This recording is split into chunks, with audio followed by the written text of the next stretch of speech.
Special shout out to all my patrons.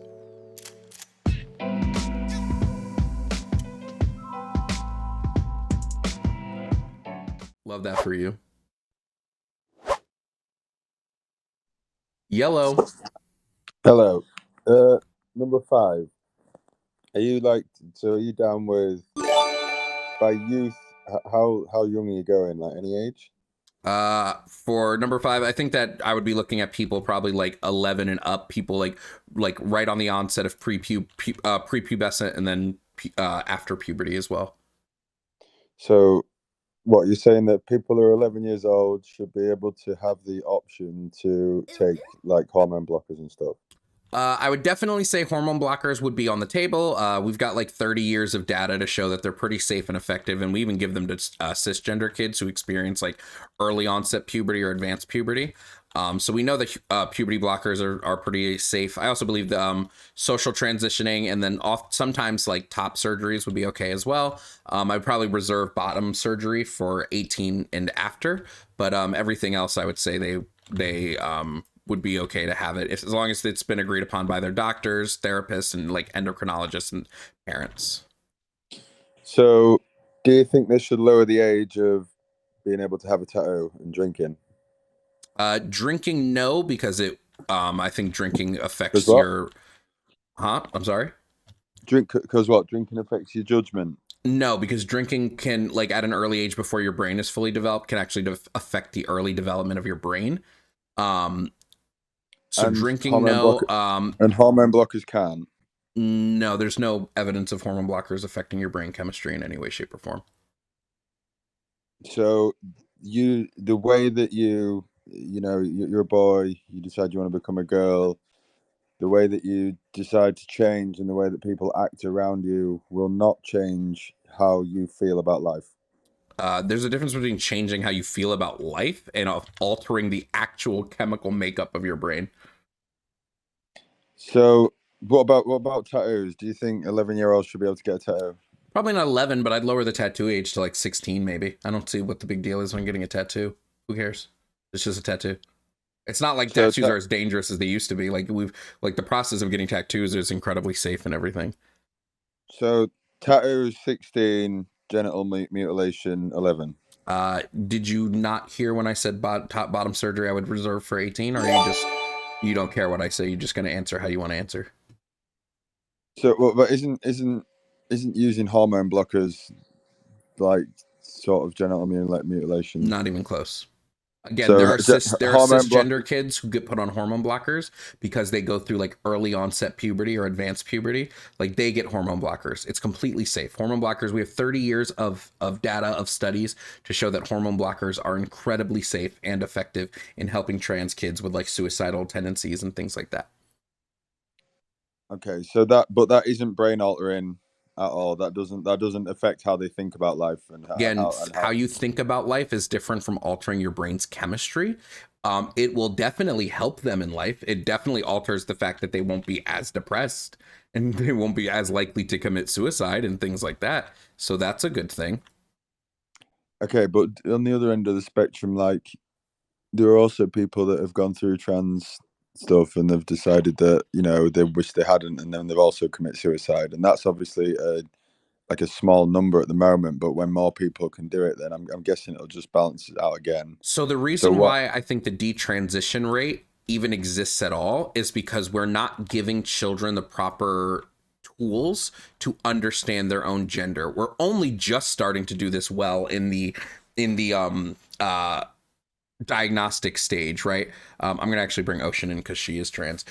So when it comes to being diagnosed with like gender dysphoria, which is what you need for a at least from my research, you need a gender dysphoria diagnosis to get any sort of surgery when you're under the age of 18. In order to get that, you need to be classified under the DSM-5 by a psychologist, I think also an endocrinologist, but I might be wrong on that. And there's like very strict criteria. Sorry, Ocean? You need 2 separate qualified people to give you the diagnosis, not endocrinologists, 2 psychiatrists. Okay, 2 psychiatrists. Thank you so much. And the diagnosis, when I was reading on the DSM-5, you have to meet like 6 very strict criteria. when you are under the age of 18 to get any sort of surgery. So I would disagree that I would say people who are transitioning and who possibly, because I think we should understand detransition to better understand transitions. I think people that are detransitioning typically they did not transition under the strict guidelines that we currently have for things like gender dysphoria and such. I'd also point out that the detransition rate is so remarkably low. Yeah, it's like that it is a 0.005 non-issue. or something. It's 0.04%. 0.04, yeah. Detransition because it's not right for them. 8% is the total detransition populace. 68% retransition later, and only 5% of that 8% detransition because it's not right for them. Okay, so we have professionals that, you know, the professionals go in, they have to meet certain criteria to have operations and have these blockers and whatnot, and to be able to be prescribed them. But I'll go through it. I don't really know it this way, but what I'm trying to say to get is a lot of kids just go through a phase, and then we've obviously seen that in situations that these doctors have got it wrong because there are people that want to detransition. Wait, you keep saying a But lot of the times, not but hear what- Ocean just gave you how low the numbers are, so it's not a lot of the It's time at all. remarkably low.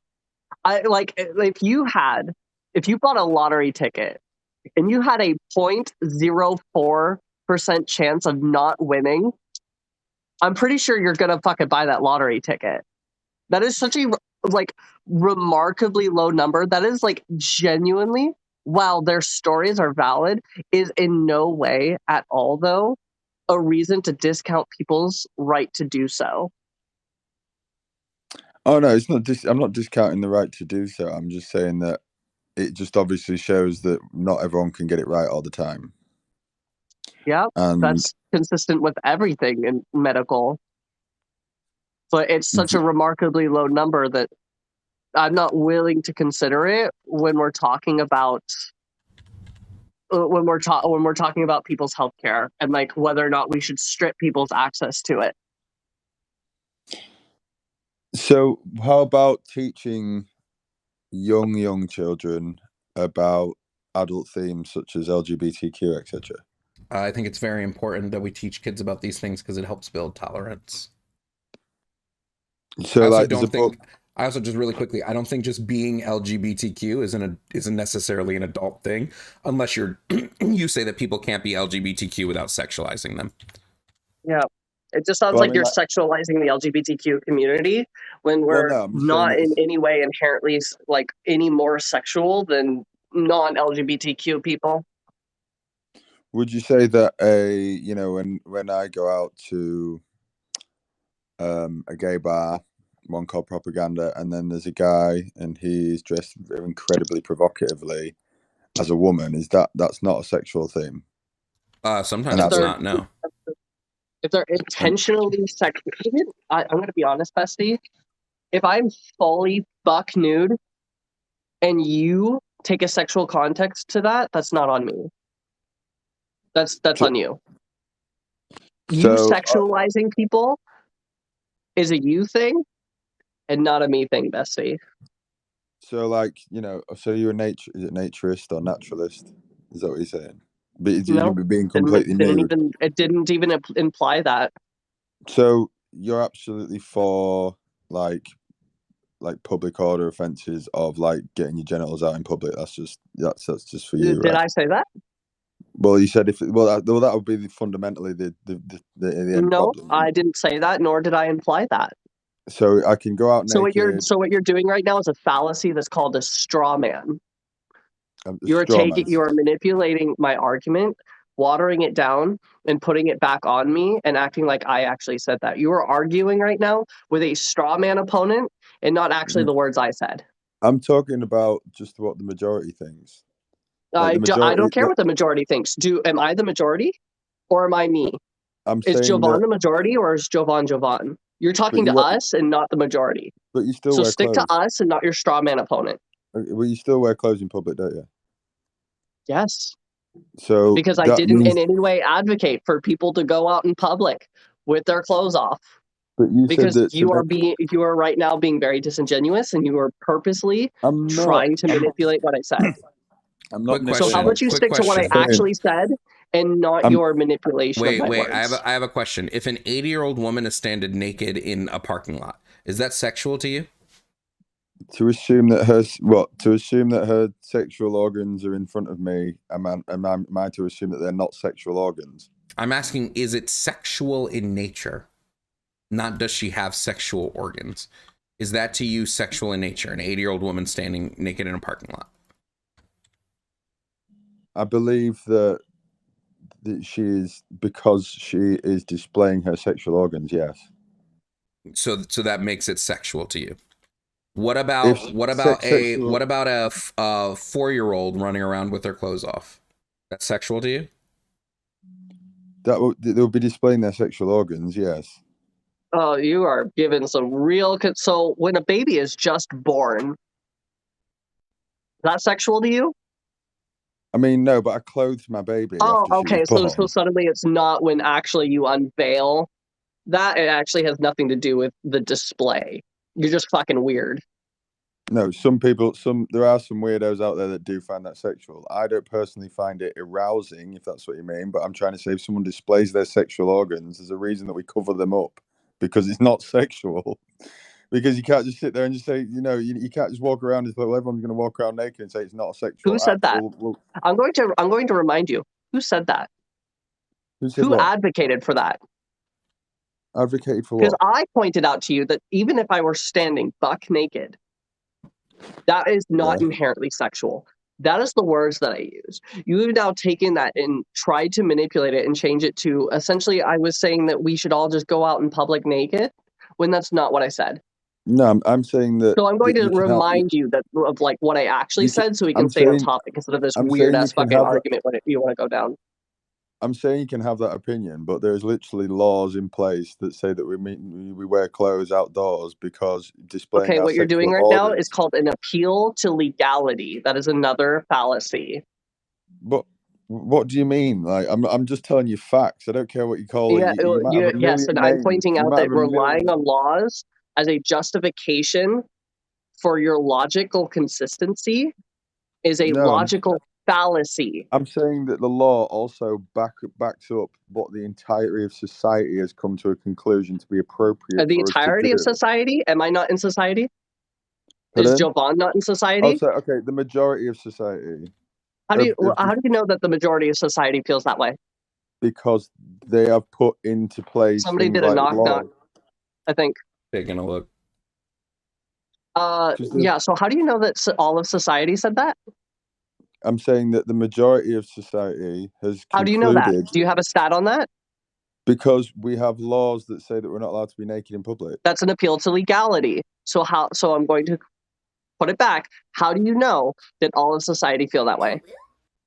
I didn't say all of Blue? society feel that way. Yeah, I'm how do saying you know that most of society feels that way? You have a stat because on that, or are you just making a Wait, we're spurious getting claims at this so point? incredibly lost in the weeds here. Yeah, we are, My honestly. This is issue, like actually dumb as shit. my issue right now is that we're claiming LGBTQ people are inherently sexual, so we can't teach that stuff to no, kids. I'm saying that I don't. I'm saying that I won't even teach my own child heterosexual beliefs until they'd hit puberty. Do and they be watch with Disney an movies? Pardon? Have they ever watched a Disney movie? He just plays Roblox all the time, to be fair with me. But has And he that's ever it. watched a movie or TV show ever? It's a she, and the other day she was watching The Descendants, and I stopped Thanks, her from Tabby. watching it because they had a subliminal message in there about sucking dick, and I was like, well, no, she's not listening to that. Like, fuck that, and she don't What? watch it anymore. Bro. And she's banned from it. The opening line of the film Descendants 2, in the film, it says, apple, apple, dip, dip, wanna try it, tick, tick. But if you actually listen to it, and you listen to anyone who's listened to it, they say, wanna try it, dick, dick. And she started singing it, and she even sang out dick, dick whilst she was singing it. And I went like, what? And I said, you're not watching that anymore because it's Where Disney. are you right now? Did you go to the moon? I'm not even stoned this time. I was on Disney Plus. and she was watching it on No, I Disney meant Plus. where are you logically right now? Because we were just having a whole different conversation about how But queer people are inherently sexualized, I went and down the talking Disney about Disney route. movies and how you don't want your kids to Yep. be like to understand heterosexuality as well as queer people. The point to asking, has your kid seen any fucking Disney movies? Is because from word go, Disney has always put heterosexual relationships in the limelight. Sleeping Beauty, Cinderella. Yeah, Has your kid seen those? They're just Frozen? around from old traditional, like that's just traditional relationships. That's where it came from, and then obviously we're in a change right now. So wait, if where your kid watched a movie with two gay parents, would you be okay with that? I wouldn't be bothered at all. Like it wouldn't make a difference. But it's not a case of them like watching it and seeing it. It's the case of when it's pressed on them when they have no business knowing about it anyway. Just don't. They'd rather learn about other stuff. Why do they have to constantly be given this like oh, you need to learn this, you need to know this by the time you're older to give other people a chance? It's like, no, just fucking leave them alone. Let them live the life. And then if they have problems when they're older, when they hit puberty, that's when you talk to them. Because you don't get any problems when you're in primary school. I didn't, and I don't think many do. When it comes to that, really, no one really thinks about that. Everyone's thinking about, you're thinking of new ideas every 5 seconds. You're not bothered about anything that's within the heterosexual world at all. In secondary school, that's when it comes It's in. because it's a place of privilege that you were in. Why does my To not have to think 4-year-old about those things, to not have to consider those things, to not be bullied for your sexuality, that's privilege. First of all, I grew up with one arm and I got bullied my entire life, and I'm bisexual, so we're on completely different wavelengths here, right? I'm talking about my child not having to read a book called The Gay BCs at 4 years old. I'm like, why does she need to know about any of that? She didn't know about heterosexual life. Why does she need to know about any other sort of sexual life? Like, what are these topics if not adult things? If they're Are they basically talking adult things? about What makes these adult things? but adult themes, because the What makes them adult? adult themes, basically you're telling each other, like, when a guy gets to the guy, there's a natural natural thing within your mind, like what that insists of, right? No, there isn't. Just because you, okay, I'm going to point so out, before just we had because you words, we didn't have sex. sexualize the So queer before we had community words, does not wait. mean we sexualize ourselves. It is not in any way adults to say when a guy and a guy are hanging out or somebody has two daddies for that to be inherently sexual. You sexualizing the queer community is not on us. I have a question. That's on you. Did we reproduce before we had language? Did our species used to reproduce before we could have language and speak? Okay, so if we could reproduce before we had language, that means that inherently within inside us, we know exactly how to reproduce. Children know how to reproduce. Yes, that's called instinct. Instinct, yeah. So they have the instinct. So the instinct to teach them about something which is an adult theme within the other the end of the spectrum. I wouldn't teach my child about sexualizing the queer community has nothing to do with that. I'm not sexualizing. You the are queer community. sexualizing it. I'm not. Because our relationships are not just inherently through a sexual lens. When I watched Cinderella, my bad. When I watched Cinderella as a child, and they had, put the slipper on and stuff, I didn't then think from there, man, they're gonna go shag. No, I didn't have that thought process. When I watched any of these movies that involved a kiss, that didn't change anything. I actually have to go. Are you leaving, Arjun? Okay. I just know this is the wildest conversation I've had today. No, it's just for me. Sorry, I'm just saying that for me, I just don't think anyone up until puberty needs to talk about any sort of relationship. I really don't think they're that bothered. I really don't, and I think that anyone who gets to that age of puberty, when they change how they feel a certain way and this, that, and the other, I hope that we'd rather put our money and time into funding institutions to help young people in schools instead of making them fight each other. Because right now, all we see is people arguing, and more children seem to dislike each other with these constant arguments instead of actually looking out for each other. It's ridiculous.